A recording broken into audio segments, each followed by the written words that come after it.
আজকে রাত 10টার সময় তো আর্জেন্টিনার খেলা। দোয়া করিস ভাই, নীল সাদা জার্সি গায়ে জয়ের হাসি নিয়েই যেন শেষ হয় আজকের বেলা।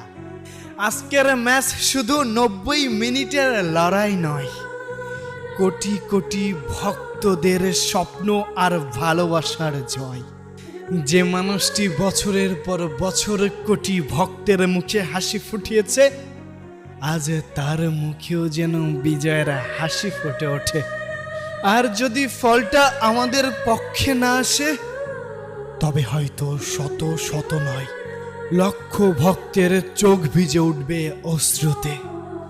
কারণ কিছু দলকে মানুষ শুধু সমর্থন করে না, নিজের আবেগ দিয়ে ভালোবাসে। শুভকামনা রইল প্রিয় টিম আর্জেন্টিনা।